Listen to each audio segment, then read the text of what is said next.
Good morning to those of you joining us from Europe, and good afternoon to those of you joining us from Asia. Welcome to the Conference Board webcast on the future of talent management and leadership, where we will explore how talent management and leadership are being redefined as we navigate through a time of unprecedented transformation. I'm Michael Keaveney, Regional Director of the Conference Board, and I will be your moderator for today's webcast. Before we begin, some information about today's platform. You may ask questions as they occur via the chat box on the bottom left of your screen. We will weave them in during the conversation, and we will follow up via email if there are questions left at the end of the hour. Feel free to download the presentation via the file download pod in the bottom center of your screen. You may full screen the video of the PowerPoint at any time by clicking the 4 arrows at the top right of your screen. And we would ask you to please complete a 5-question evaluation at the end so we can incorporate your feedback into further programs. Of course, you may share this program with other colleagues, and it will be available on demand after the webcast on the Conference Board website. Continuing educational credits are being awarded for viewing this webcast. You must stay on for the duration of the live program, during which you'll be requested to type in your name and email in the space provided. Today's webcast is our 4th webcast in a series of 6 webcasts around employee centricity. In the last 3, we looked at the future of talent attraction, talent assessment, and onboarding, which are now available on our website. In the next 2 weeks, we will have webcasts on the future of employee engagement and retention and the future of AI in HR, all of which are to be found on our website. So now that I've done the formalities, let's get down to business, and we can start with our presentations. Remember, you can ask questions throughout, and we will try and incorporate them over the next hour. But we have 2 speakers today. Firstly, I would like to introduce Sergey Polyansky, who is the Global Talent Management Director at JTI, based in Switzerland. Good morning, Sergey. Good morning. Good morning. Good to see you, Sergey. And can you just tell us a little bit about yourself, about JTI, and about your role at JTI? Sure. I'm Sergey Polyansky. As you could hear from my name and from accent, I'm Russian originally from St. Petersburg, even though for the last 10 years I have been living in Geneva. I'm working for JTI, which is the 3rd largest tobacco company, and we have some well-known brands such as Camel, Winston, Mevius, Benson Hedges, and others. And in my current role, I'm very much involved in the talent management, having a global role responsible for 4 areas. One area is about leadership development, so how we assess leaders, what kind of programs we specifically offer to leaders. The second area is about talent processes, so how we run our performance, talent reviews, succession, so how things really get together. The third area is about learning and development, everything related to training, customized open programs, digital solutions, business schools. And the last part is about what we call HR Academy, that's specific training for HR. And you might find it also interesting that my original background is IT. I have been working in JTI for quite a while, taking a number of positions, initially in IT, being responsible for IT shared service, and then moving to HR some years ago from IT. So I'm not probably a very typical HR business partner, and this is where I bring some diversity of skills. Thank you for that, Sergey. I'm sure your IT background is increasingly helpful in this time of digital transformation with all the upheaval in HR at the moment. So now let me introduce our other speaker. It's Ollie Woods, who is Head of Talent at Global Golden Gate Ventures, and Ollie is based in Singapore. Good afternoon, Ollie. Afternoon and good morning to Europe. Thanks, Michael. My name's Ollie. Yeah, so Sorry. Ollie, if you could just do the same, introduce yourself, tell us a bit about yourself, Golden Gate Ventures, and also about your role. Absolutely, it might be my pleasure. So thank you for the introduction, Michael. My name's Ollie Woods. I'm the head of talent for Golden Gate Ventures in Singapore. We are an early stage VC investing in companies across the Southeast Asia region, across many industry verticals, primarily e-commerce, marketplace, but looking more towards the B2B space now. I moved over to Singapore a few years back after several years in London. Did 7 years of tech agency recruitment here in Singapore, headhunting for primarily in and around the emerging technology side of things. Joined GGV at the end of last year, and the role in which I play is a fairly unique one in Asia, in Southeast Asia particularly, but kind of relatively well established in the States and in Europe. So I sit as a value add function for all of the companies that we invest in. Primarily, my role is to introduce senior talent using GGV's branding and network in order to direct some of those and assess some of those senior talent towards those companies right across the region. And also in doing that role and liaising and working closely with founders of these young startups and the HR and talent functions that are, you know, just starting out, helping them to build those functions in the first place, decide when to build those functions, and advising across all of the different talent and HR issues in all the different countries that we help in. So yeah, and then from that, by the fact that we often interact with all of these different companies, and we're constantly learning about the individual problems, but also the problems that a lot of the different companies face, whether it's countrywide, region-wide, industry-wide. That allows us a privileged insight into some of the more common problems and some of the successes too across the region. And that allows us, lends us a bigger voice to kind of lend thought leadership and further guidance, and hopefully trying to solve some of those problems using our network, or within the portfolio companies themselves, getting them to talk to each other and share and fix those problems together. Thank you for that, Ollie. I'm sure it's quite an interesting challenge going into various companies and collectively seeing the strengths and the challenges faced around them all. So for both Ollie and Sergey, there are a lot of commonalities in the opportunities and challenges they face in talent leadership space, which we are going to explore now in more detail in this webcast.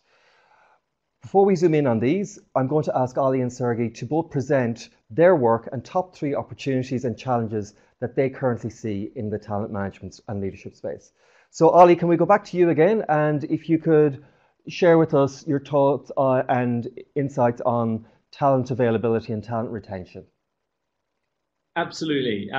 So I'll kick off with the talent availability side of things. Now, the primary challenge we face across the whole region, particularly in the tech startup space, is around the tech talent. It's a really major problem that all of our companies face. Typically, you know, all of our businesses have some of the similar roles. That might be anything from developers to the data roles, the product lead roles, UX, UI design roles, DevOps roles, that sort of thing. So these come up in every different company. I think there's two sides to the problem. One very quick problem is, or challenge we face, is a lot of the recruiters and a lot of the leadership don't know how to necessarily hire in that space in the first place and identify that talent. So finding good recruiters in that space is quite tricky. But there's other aspects to the talent problem in the tech side of things across the entire region. We're excited that obviously there is a lot of investment coming into this region. We're seeing countries getting off the ground with their tech community very, very quickly. But that means a lot of people are racing after the same talent. One of the again more exciting things we've seen is say in Singapore and Indonesia particularly, a lot of these tech unicorns, companies, fast-growing startups that have gotten to the valuation of $1 billion plus, they are hoovering up a lot of the available talent, which is leaving not much available for the other younger startups to build on that established sort of ecosystem. So that's one of the things that we're facing. Singapore, I'll break it down by country level a little bit. Singapore attracts and encourages world-class tech talent.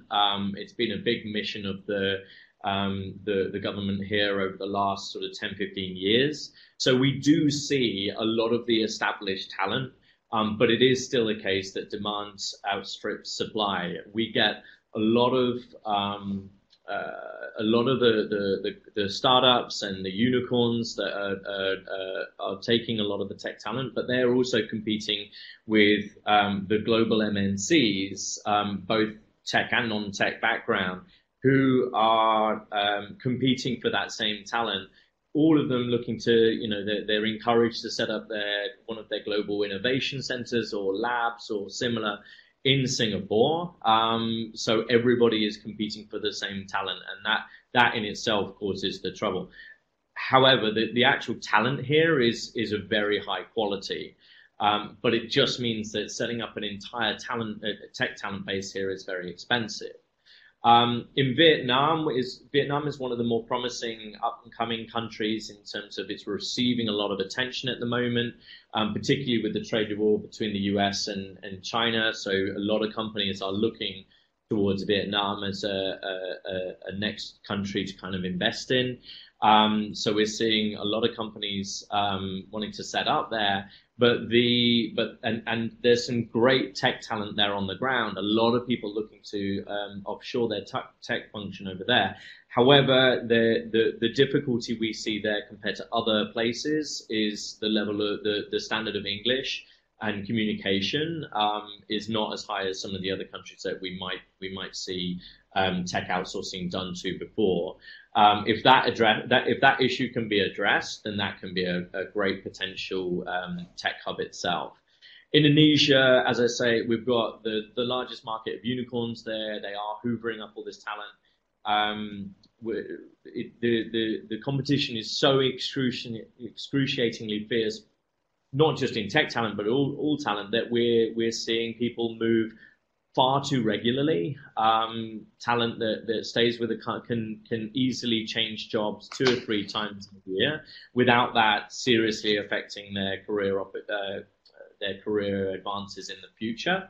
And each time people are moving, they're getting 30% increases. That's very, very normal. If you're talking to a candidate with less than a 20% increment, you won't have much of a conversation there. So we are facing a lot of difficulties. The universities are really trying to step up regionally, rather than trying to bring in too much talent from overseas, from the more Western universities and returning students. We see Indonesian, Singaporean, Vietnamese, Thai universities really trying to step up, but the gaps are pretty astronomical in terms of demand versus the supply. Outside of the tech side of things, one of the things that we see is the pocketing of talent in different places. So we might see, for instance, Thailand. It's a bit of a sort of design hub, where we see a lot of graphic design and creatives there. But there's a weakness in the tech talent side of things. In the Philippines, we see a lot of sales outsourcing, customer service outsourcing, particularly as they are probably one of the strongest English-speaking countries. So they have it's easier for them to service people all around the world. So they've become a hub for sales. India for back-end engineering is nearby time-wise and cost-effective for a lot of companies. And then Singapore, maybe for more commercial business operation roles regionally. It's great to have those sources of talent, but unfortunately, how do you retain them then? That's the question. In what sense? Sorry. Well, you know, like with the demand on this talent, you know, in terms of, you know, firstly you have to track them in, but as you're saying, people are moving too quickly.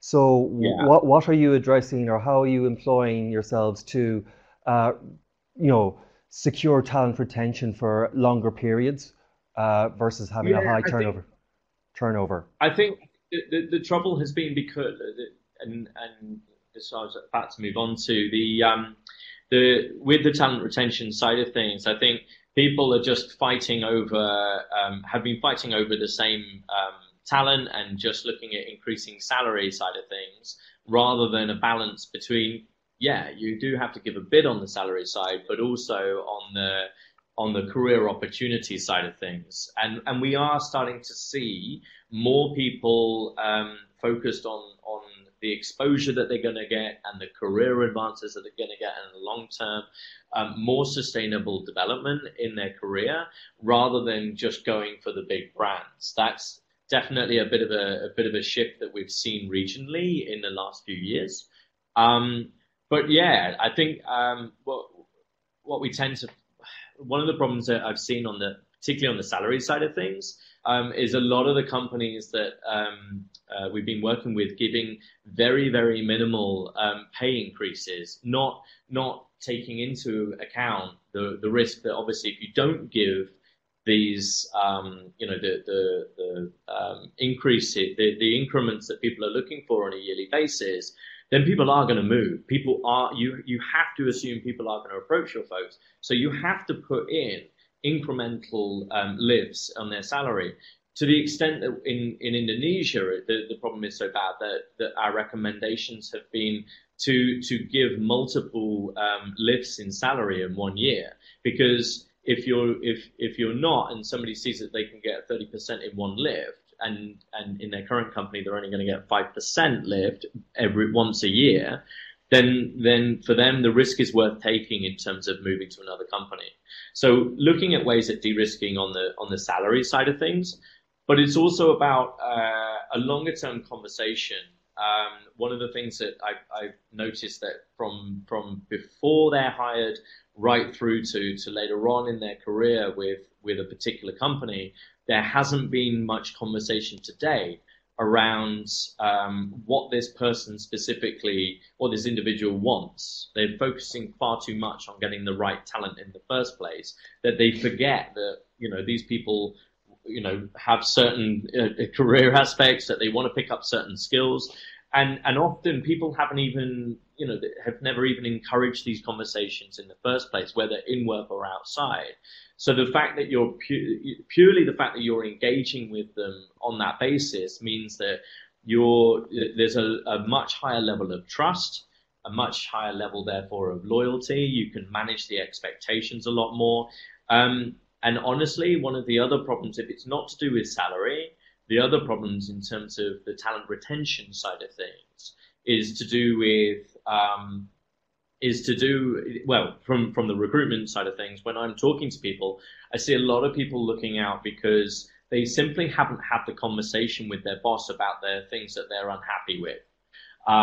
And so putting those in place, putting those conversations in place, and encouraging candidates to have those those employees to have those conversations in the first place, allows for you to head off a lot of the career aspirations or the exposure that a certain individual wants, or it might be day-to-day problems that they're having with work or in their personal life.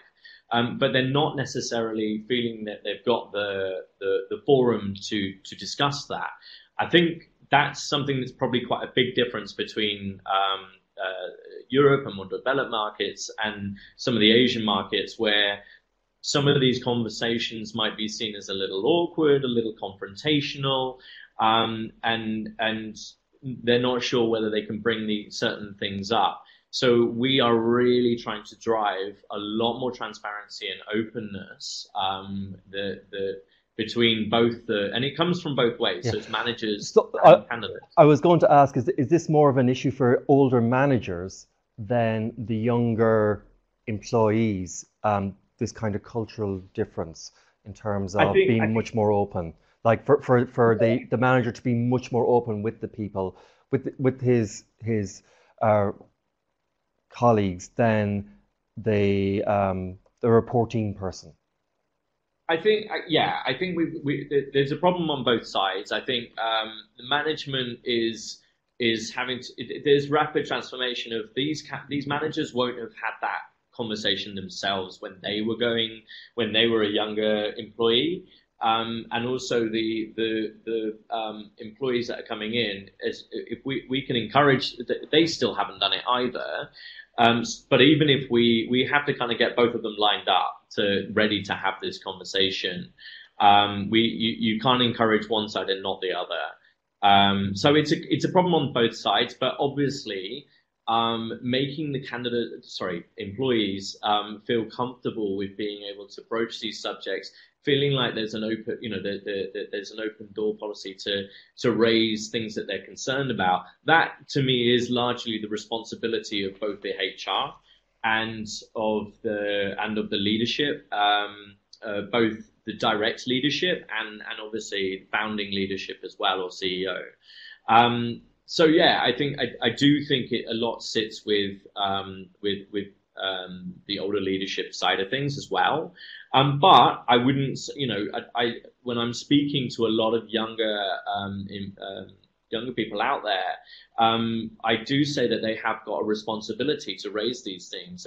And if a candidate's coming to me and complaining about, if I'm, potentially hiring them, and they haven't had these conversations with their hierarchy, then I'm less likely to work with them as a candidate. A, because they'll probably face these same issues in the next place, i.e. one of our companies, or they might leave for a similar lack of communication that they're having. So for me, I do encourage both sides to try and emulate this conversation. Great. Thank you for that, Ollie. It's very insightful, and it'll be interesting now to kind of contrast that from your startup culture to a more global established multinational. So I'd ask Sergey now to join us, and if we can have Sergey present. Yes, sure. I'm back here on the screen, I see. And it's a good question, because on one hand, yes, we talk about established multinationals, but what I also observe more and more is that in the majority of big multinationals, things also change quite rapidly. So we cannot say that being a big multinational makes you really super stable and you can escape all the trends that we have just discussed, yes, in Asia. And I think GTI is not an exception. Just maybe to give you a couple of flavors about GTI, what this company is about. As I have mentioned, GTI is the third largest tobacco company. We employ more than 50,000 people all around the world. You see number of offices we have, number of factories. We are more known for our brands such as Winston, such as Mivio, such as Camel, Liquid Ducat, Benson & Hedges. So these are things well-established tobacco brands. But as you can imagine, tobacco is not as stable as it used to be, because we all go through transformation, and you hear more and more about digital transformation in tobacco as well. People smoke electronic cigarettes, reduced risk products. So everything that seemed to be so stable over decades now doesn't seem to be stable anymore. And for us, it's a positive challenge. It's a business opportunity also because we need to evolve, we need to change. And I'm not sure that tobacco is the only segment which is changing in this direction. Because if you look at car industry, if you look at pharma, if you look at the majority of big multinationals, FMCG, they are all changing. So we are not exception. If you talk about GTI as a business in transformation, it is very much driven by the new trends of digital and electronic cigarettes and new type of skills that we need to bring to the organization. Because if you can imagine that in the past we worked more with sales guys, with manufacturing guys, now we really need to talk about digital, like high-tech people, younger people that would be super creative. And we are stepping into completely new territory for us, which is not a known battlefield, and which is challenging in terms of talent attraction and also retention. We want to grow. We have business ambition to be number one in terms of volume by 2030, which means that we need to have our certain values and our mantra. And you see, we really try to keep it simple, to make it happen, to be accountable, and to simplify things as much as we can. And from what I see in discussions with my peers, that we are not the only company that goes this direction. And you look at many other multinationals that follow exactly the same road. They want to become more entrepreneurial, more modern, more digital, less hierarchical, less process-oriented. And that's probably digital agile transformation that we all go through. So for us, it imposes, of course, a number of challenges on talent management side. And if we can talk about some of them, the first one is about ownership of talent management and engagement in talent management process. Historically, there was perception that it's always HR, right? So HR that would design the processes, HR that would develop talents, HR that would make the homework for you. Yes, I'm employee, I want to develop, and somebody else needs to develop me. And what we realize more and more that in reality, talent management does not belong to HR, talent management belongs to everyone in the company. It starts with employee that need to be active, that need to understand what they want, that need to be more passionate about their careers, and they also need to be more flexible. They need to understand that organizations become flatter, and sometimes you need to consider cross-functional moves, and sometimes you need to consider relocations. And we should also be cautious that employees probably would not marry to one company forever. And it's absolutely fine if they stay for 3, 4, 5 years and then they change. And that's a mindset which is new for us. We're not really used to this. Another big challenge is about line manager, because line manager role is crucial here. And we see that some line managers, they tend to follow old traditional ways, like managing employees top down, which doesn't work anymore. And this is exactly what was discussed earlier. It is about open feedback. It is about being manager's developer. It is about being also open for feedback to yourself, what you do right, what you do wrong as a line manager. And it is also about your genuine commitment to develop your employees. So for us, it's part of manifesto of line manager. Of course, you can forget about talent management if it is not driven from the top, from executive committee. And here in GTI, I think we are blessed because our executive committee is really committed to talent management. I think the major challenge is not from the top management, but more from the middle management that is challenged on both sides. That on one hand, top management really wants talent management to be part of the priority of the agenda. And on the bottom of the pyramid, young people want to grow. And this really makes uncomfortable zone for people in the middle, for those middle manager class that has been for a while. And HR plays, of course, the role of facilitator in this equation. So that's actually how we see talent management and talent management challenge. We call it talent management manifesto. It is actually commitment, joint commitment to everyone. It's commitment between employee, line manager, HR, and ExCom.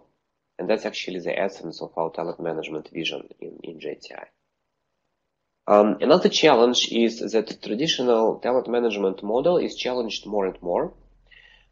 This is how it looks in JTI at a very high level. And I think it works well so far, right? Because we talk about things which are obvious but which are important to be connected. It all starts from future business requirements, what kind of people, what kind of skills, what kind of positions we want. And then it goes to talent identifications, what kind of talents we have in the organization, their performance review, their calibration, discussion of their career aspirations. Then it is about succession management and actual calibration, how we can bring together demand and supply. So we know who we need and we know who we have. And then let's see about the match or potential gaps, and that gives us input to recruitment, so what kind of talents we need to acquire externally, but it also gives us input to the development of people, how we want to develop those people who we have in the succession pipeline. And then the last element of the equation is transparency about placement. So how we make sure that we really take those people who were in the succession plans and who we really targeted for development. This model seems to be straightforward, and I think it's still working quite well, but I also see that it's challenged more and more, because first of all, we don't know future business requirements. Do we really know what kind of people we need in the future? Probably not precisely. Business is changing that dramatically. Performance management processes, traditional performance management processes are challenged more and more. Do we really want to have once or twice a year review discussion, or we want to have continuous conversation with line manager, but how we can still make it more tangible, how we make sure that it is still results into something, how we also want to achieve objectivity of these discussions, calibration. It is still subjective. For example, when you talk about performance, it's probably more tangible, but when you talk about potential, it's still related a little bit to the future, right? And it's subjective, and it depends on line manager view. It depends on your specific position. So yes, we rely on potential, but we realize that it's something which is challenging to follow, and sometimes we don't have the right answer. And then if we talk about positions and career growth, can we really promise people career paths? We try to develop various career paths, and then we realized that it doesn't work so well now. So career progression concept as such is challenged, and I'll show you in a minute how we see it in JTI, but we cannot predict it, we cannot foresee, because we don't know how the organization would look like in 3-5 years. And also we cannot assume that all individuals would want to work forever in this organization. So they might want to select their own career path. To some extent, it's like banking and investment. Employees invest in this company now, and we need to be good investors, but probably there is nothing wrong if employees invest in somebody else. And that's a mindset which is mindset shift for us. We're not used to this. So that's a challenge on talent management side for JTI. Just to give you a couple of flavors to Zoom career progression side, we really worked hard trying to identify various career paths. And we realized that the best we can do is to come up with this pyramid, which is quite generic, which gives certain guideline for our employees and line managers what we mean by career now in our company. For us, it all starts with meaningful discussion about employee performance, potential, career aspirations between employee and line manager, what you want and what we can give you as a company. Another thing that we can do, we can make it more transparent what it means to be a good manager, what it means to be a good general manager, what it means to be a good factory lead, what it means to be a good finance or marketing head, in terms of experience, in terms of leadership profile, in terms of specific like checklist points that would be your career accelerators. But then to get there, it is always going to be individual journey, which will have number of career facilitators. It might be relocations, it might be projects, it might be cross-functional teams.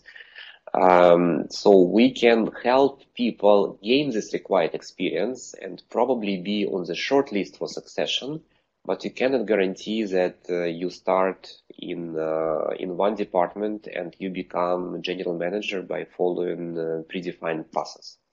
And I can probably always take myself as an example that, yes, I am director for talent management in this company, but I don't come from talent management background as such. I come from IT, and then a little bit shared services, and then a little bit of data and analytics, systems, talent attraction, employer brand, and now talent management. Is it a typical career path that we would foresee? Probably not. And we have more and more exceptions like this. So for us, career path and career progression in the company becomes a true challenge. I mentioned a little bit about line manager role and line manager skills, and for us it is another and probably one of the biggest challenges, because nowadays we see that line managers are really, they really suffer because they're really exposed to a number of again, like challenges from different angles. They need to provide open feedback. They need to deal with people that are probably less committed to work for them forever. The organization becomes less and less hierarchical. Things change so fast, right? We talk about new generations. So they're challenged, right? And also things change so fast that sometimes managers don't have sufficient skills, both functional and technical, and soft skills to manage those people. And the question is how we can engage those managers and how we can help them, and what it means to be a good manager in the future. So for us, it's an open topic. One of the things that we developed on JTI side is a new program, which we call Managers Developer, which we really try to push as a standard for all line managers to go through. And it focuses on three fundamental skills. You see it as about skill of self-awareness, being aware of who you are, what capabilities you have, what gaps you have. It's about feedback and coaching, so how to provide feedback to employees, and also how to be probably, if not a good coach, but at least understand basics of coaching and to use this methodology of coaching. And then 4 key talent management conversations: how to handle performance discussions, how to handle development conversations, how to talk about your career development, and also how to hire people, what kind of questions to ask and not to ask. And for us, hiring is also extremely important, because being in tobacco, sometimes we are less attractive than some other industries, and we need to make sure that we still get the best people and we make it attractive for them. So asking right questions, leaving the right impression is also crucial for us. So you see that being in a big multinational doesn't prevent you from all the challenges that hit smaller companies, and being in Europe doesn't prevent us from being more stable and from all the challenges that the world is now exposed to. Thank you for that, Sergey. That was really interesting to get your perspective. We've got a question in from our audience, and it's addressed to you, Sergey, and it says, what are the key challenges in Europe as opposed to Asia, and how does this impact how multinationals need to approach talent management when looking to the future? What I see, that first of all, when we talk about Europe, Europe is big, and there is, of course, like migration and flow of people between Eastern Europe and Western Europe. But in reality, challenges in Eastern Europe might be slightly different from challenges in Western Europe. What we see in Western Europe is much about mobility. In many countries, people are not really mobile, and it's nice to be in Italy or in Spain or in France, but if you really want to build global career, you're supposed to move, right? And I see challenges in Europe that suddenly in this global world, you start competing not only with Western Europeans, but also with Asians, with the people from Middle East, with people from CIS. And this causes like some frustrations, and this competition is sometimes painful. So one question is about mobility. The second part is about global competition between East and West. And the third one is, to some extent, attractiveness of big companies. If you talk about tobacco, it's in Western Europe where we are less attractive, particularly in Anglo-Saxon world. And we are much more attractive as an employer in Asia and Middle East, in some other regions. And it's not only about tobacco; it's overall in FMCG, because there is perception that like these big companies, FMCG companies, might be slow, might be less exciting. So we do quite a few efforts to change this perception and to explain that behind the industry, there are some exciting things that are happening and that you can benefit from. Thanks, Sergey. So for both of Ollie and Sergey, the role of line managers seems to be key for the development of talent. But how does this work when they don't sit in the same location? You've both mentioned mobility and people in different locations. How does that work? And also, how do you place the onus on immediate managers to develop the talent on their team and indeed identify talent for internal moves rather than hoarding? Perhaps we could start with you, Ollie. Yeah, absolutely. So in terms of obviously, like from what I was saying before, we see a lot of teams that are offshored where we might have the line manager for that team either here, say in Singapore, and then the actual talent is maybe in Bangalore or in Indonesia or in Vietnam.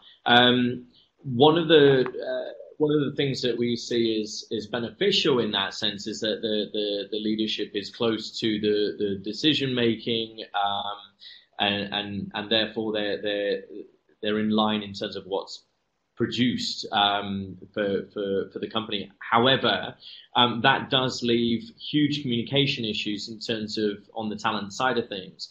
Not only from a day-to-day operational, motivational side of things, in making sure that the work's getting done in the right way, but it's also in terms of that longer-term development and understanding, who should be channeled towards what kind of skill set, who should be developed in a certain way. If the leadership isn't there on the ground, then it makes it quite difficult to monitor over the longer term. On the other side, if you've got somebody on the grounds in a country, and that would typically be, say, and we've had this experience recently, a Thai technical leader who had a Thai technical team. Of course, he can lead that team a lot more effectively because he's on the ground in front of them. He can see them. He's culturally affiliated with them much stronger. The unfortunate part comes when if that leader decides to move on, it's common for all of that team to go with them.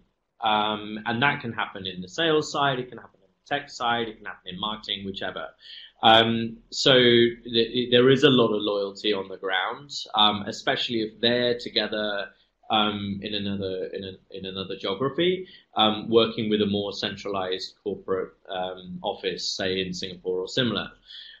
So we do have a situation where that person's now left, and they're working out, well, where do we now base that team, because we've lost that entire setup. So it makes planning in the longer term a lot more difficult. And I think companies are, further down the line with this, that of course it looked like a cost-effective measure in the first place, but now they're seeing that this is a little more problematic.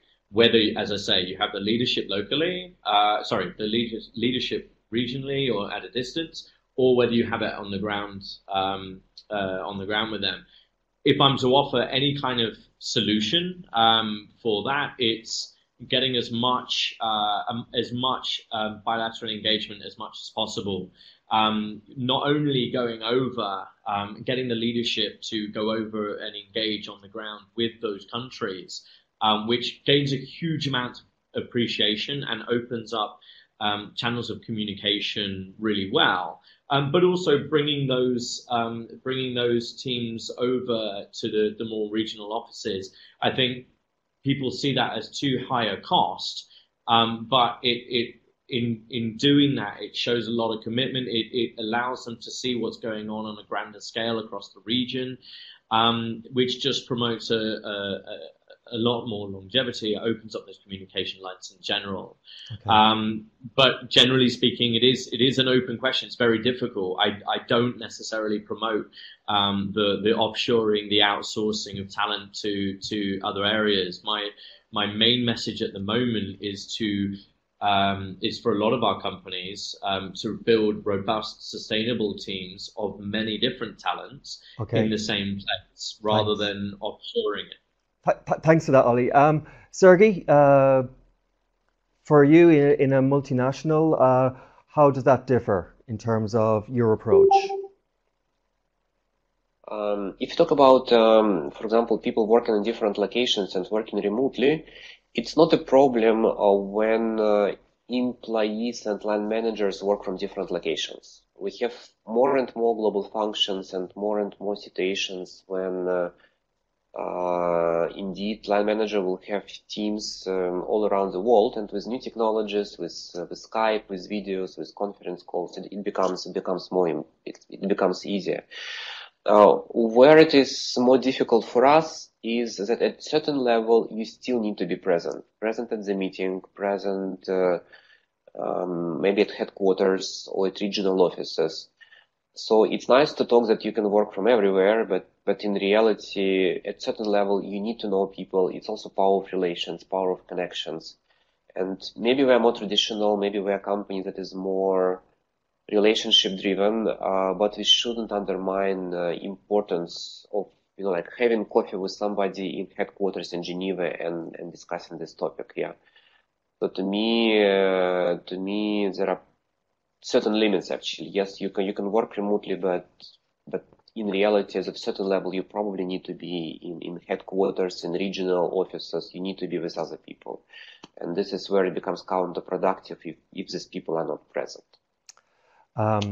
Thinking about the remoteness, I'm going to kind of segue that into the mobility of talent. It's increasingly becoming international in terms of the spread of our talent globally, but it can be a problem. We did a recent report called the Total Talent Mobility Report, and we found that 28% of global organizations believe that their total talent mobility programs are effective or very effective. That to me is a low number.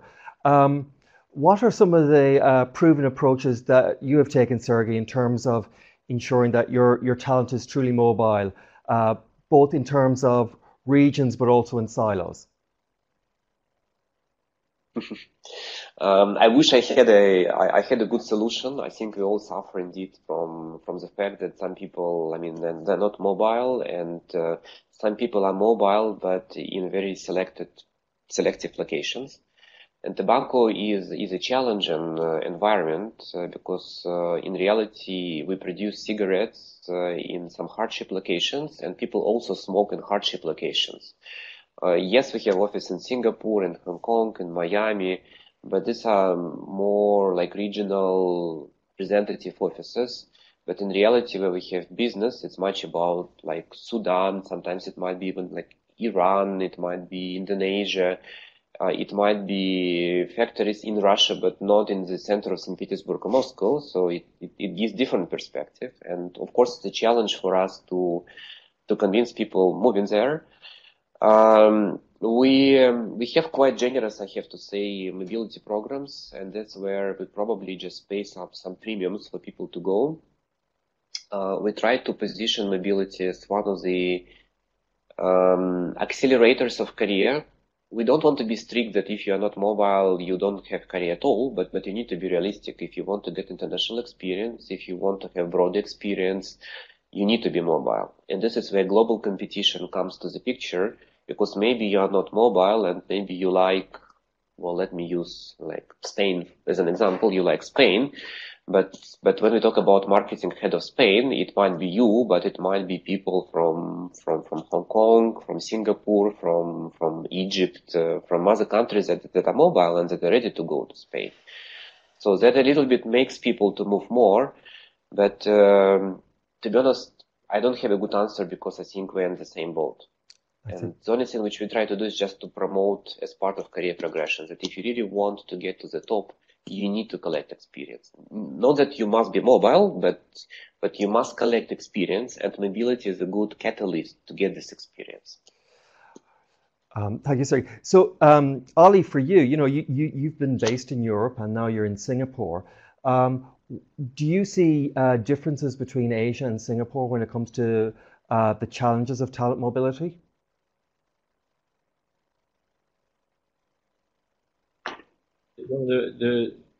One of the biggest challenges here compared to Europe, I think the cultures and the level of development of the countries here, the down to religion and the politics is incredibly different across the Southeast Asia region.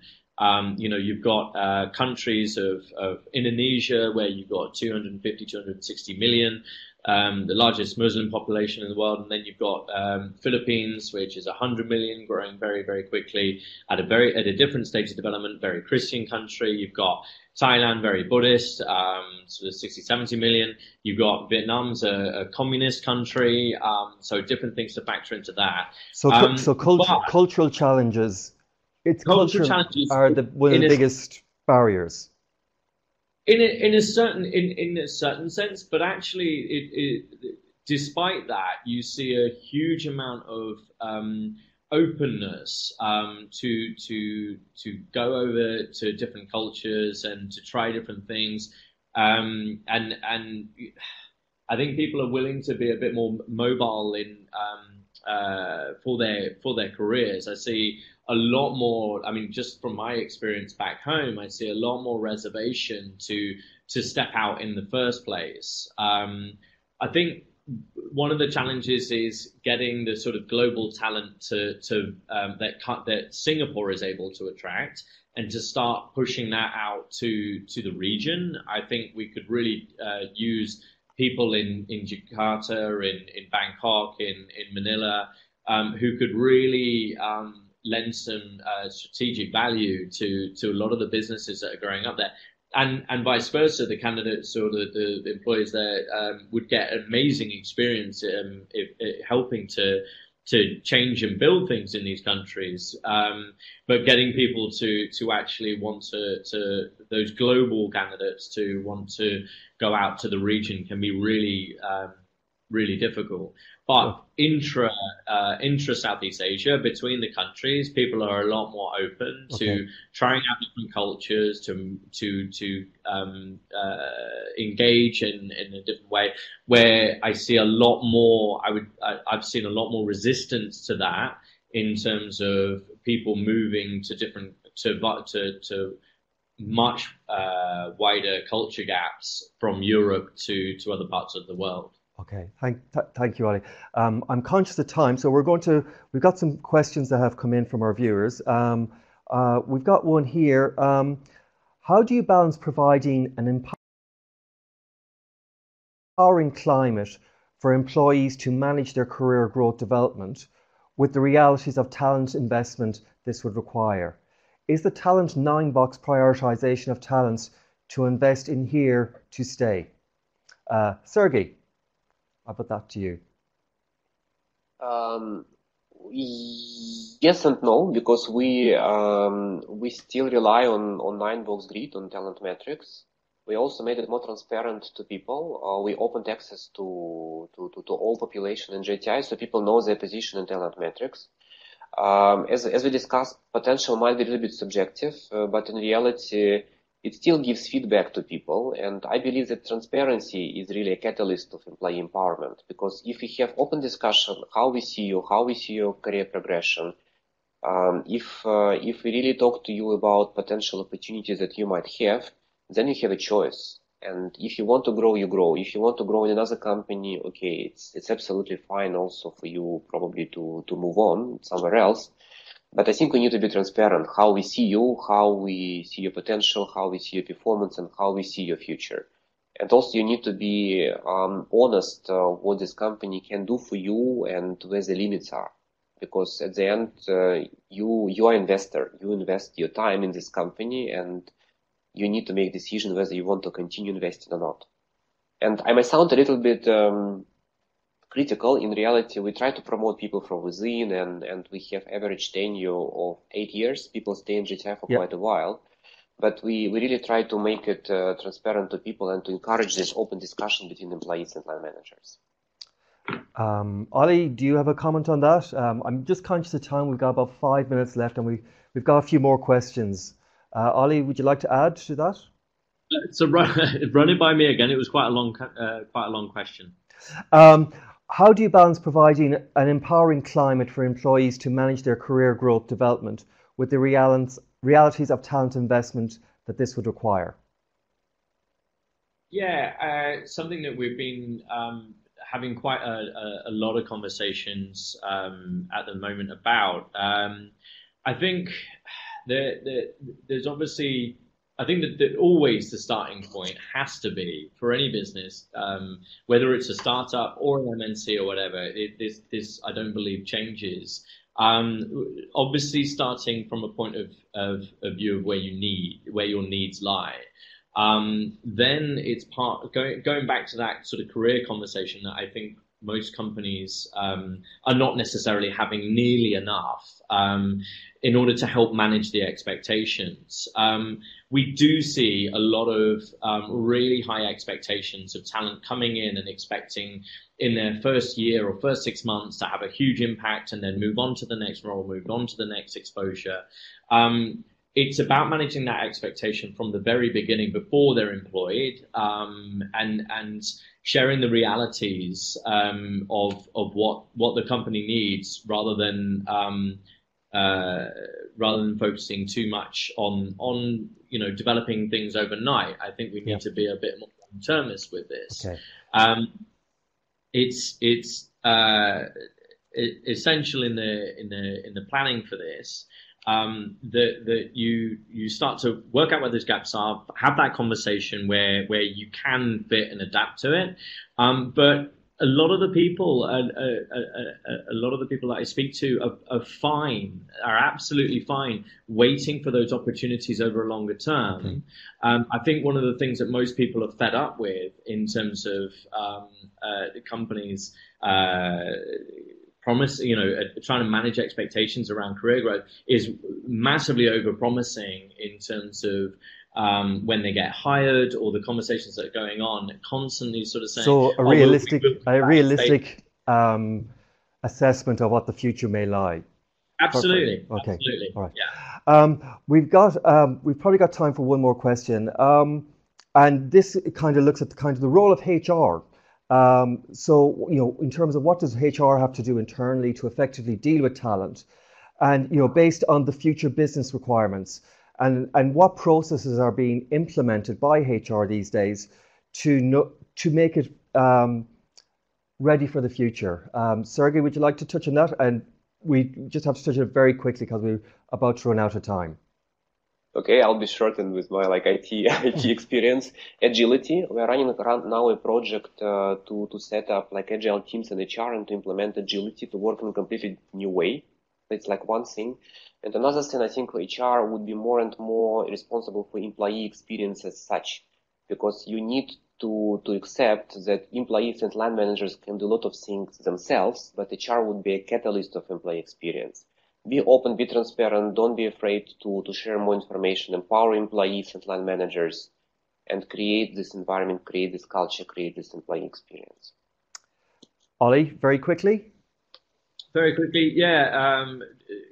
Agree with that to a large extent. We in Asia, I'm seeing it's go more from an HR as an operational, more business operations function, moving far more towards a strategic viewpoint. We're not there yet, but definitely incorporating the kind of longer term employer experience and the HR having a larger responsibility for that. Okay, all right. Well, we're going to draw this to a close now. So, Sergey, were you going to say something there? No. Okay, that's okay. So we're going to draw this to a close. So Ollie and Sergey, I'd really like to thank you both for taking the time to participate in this webinar today on the future of talent management and leadership. As I said from the outset, this is part of a webcast series on employee centricity. And over the next 2 weeks, we will also be having webcasts on the future of employee engagement and retention and the future of AI in HR. So I'd encourage you all to sign up for them. Also, please do check out our website for related research related to this series. That concludes today's webcast. I would like to ask you all to please take a few seconds to answer 5 evaluation questions so we can continue to bring you the best quality of webcasts. And let me remind you that there is a recording of this webcast that will be available on our website in the next 24 hours for you to be able to share it with colleagues. With that, from Brussels, I will say goodbye and thank you all for joining me. Thank you.